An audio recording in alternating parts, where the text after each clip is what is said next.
సూర్యాపేట జిల్లా తిరుమలగిరి పర్యటనలో CM Revanth Reddy BRS target గా విమర్శలు చేశారు.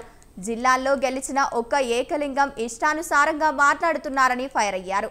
తులసి వనంలో గంజాయి మొక్కల ఒకరు గెలిచారని ఎద్దేవా చేశారు. 10 ఏళ్లు తెలంగాణలో కాంగ్రెస్ ప్రభుత్వమే ఉంటుందని రేవంత్ రెడ్డి స్పష్టం చేశారు. ఎవరెంత గింజుకున్నా కాంగ్రెస్ ను ఓడించలేరన్నారు. త్వరలోనే స్థానిక సంస్థల ఎన్నికలు రాబోతున్నాయని, స్థానిక ఎన్నికల్లో బీఆర్ఎస్ ను తుడిచిపెడతామని పిలుపునిచ్చారు. ముఖ్యమంత్రి అడ్డుకుంటా ఆయన గోదావరి నీళ్లు తేలేదు అని అన్నాడంట. నేను ఆయనకు చెప్పదలుచుకుని పక్కనే కూతవేటు దూరం ఉంది, ఈ పక్కనే ఉన్నాడు.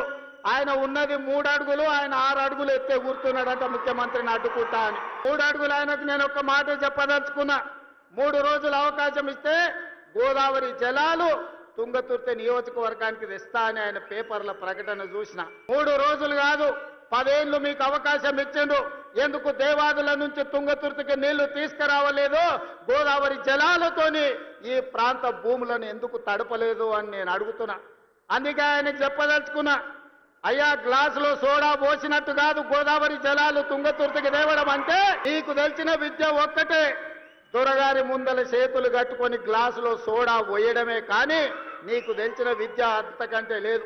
కూట్లో రాయి తీయలేనోడంట ఏట్లో మునిగి పెద్ద బండరాయి తీస్తాడంట. ఈ మునగాడంట గోదావరి జలాలు తుంగతుర్తికి తెస్తాడంట. 10 ఏళ్ళు మన గడ్డి వీకినవా? ఫామ్ హౌస్ల దొర దగ్గర గాడిద పనిచేసినవా అని నేను అడుగుతున్నా.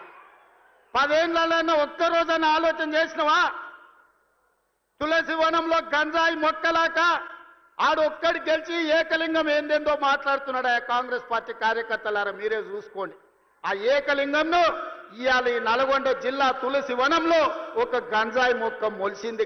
పక్కనే వచ్చేసారి కూకటి వేళ్లతో నా గంజాయి మొక్కను బీకే బాధ్యత మీదే అని చెప్పి నేను ఈ సందర్భంగా తెలియజేస్తున్నా. 10 ఏళ్ళు వాళ్ళ చేతుల్లోనే ఉన్నది. 20 లక్షల కోట్లు చంద్రశేఖరరావు చేతికి వచ్చినాయి. 1 లక్ష కోట్లు పెట్టి కట్టిన కాళేశ్వరం ఇవాళ కూలేశ్వరం అయిపోయింది. కట్టింది కూలింది 3 ఏళ్లలోనే అయిపోయింది. వెనకట్కెవడో బుద్ధిమంతుడంట పందిరేస్తే కుక్కతోక తలిగి కూలిపోయిందంట. చంద్రశేఖరరావు కట్టిన కాళేశ్వరం 3 ఏళ్లలో కూలేశ్వరం అయింది. నేను అడుగుతున్న ఇవాళ ఈడికి వచ్చిన వాళ్ళని, ఇంజనీర్లను, తెలంగాణ మేధావులను ఆలోచన చేయండి. 60-70 ఏళ్ల కింద మేము కట్టిన నాగార్జున సాగర్ ఎట్లుంది, మేము కట్టిన మూసీ నది ఎట్లుంది, మేము కట్టిన శ్రీశైలం ఎట్లుంది, మేము కట్టిన శ్రీరామ్ సాగర్ ఎట్లుంది, మేము కట్టిన కల్వకుర్తి ఎట్లుంది, భీమా ఎట్లుంది, నెట్టంపాడు ఎట్లుంది, కోయిల్ సాగర్ ఎట్లుంది, జూరాల ప్రాజెక్ట్ ఎట్లుంది? మాట్లాడదామా? చర్చ చేద్దామా? నాగార్జున సాగర్ కట్ట మీద మేం కట్టింది ఎట్లుందో, మీరు కట్టిన మేడిగడ్డ సుందిల అన్నారం పోదామా? ఆడనే కూలిన కూలేశ్వరం కాడ మిమ్మల్ని ఉరి తీసినా తప్పు లేదు. రాబోయే స్థానిక సంస్థలల్లో ఒక్క గంజాయి మొక్క కూడా మొలవనియొద్దు. ఎందుకంటే మీరు అనుకుంటే ఈ జిల్లాల బీఆర్ఎస్ అనేది ఉండదు. నేల మట్టం తూడ్చేసే శక్తి మీకున్నది. ఆశపడుతున్న వాళ్ళకు ఒంటె పెదాలంట ఊగులాడుకుంటూ ఉంటాయి. కింద నక్క కూర్చొని ఎదురు చూస్తుందంట ఒంటె పదాలు రాళ్ళు పడితే ఎత్తుకొని ఉరుకుదామని. ఇవాళ బీఆర్ఎస్ వాళ్ళు కూడా గట్లనే ఇంకొస్తుంది మాకు అధికారం అని వాళ్ళు ఆలోచన చేస్తారు. ఏళ్ళు తెలంగాణ గడ్డ మీద కాంగ్రెస్ జెండా రెపరెపలాడుతూనే ఉంటది. 2035కు తెలంగాణ ఆదాయాన్ని $1 ట్రిలియన్ ఎకానమీగా మార్చి ప్రపంచంతోనే పోటీ పడే విధంగా తెలంగాణ రాష్ట్రాన్ని తీర్చిదిద్దుతాం.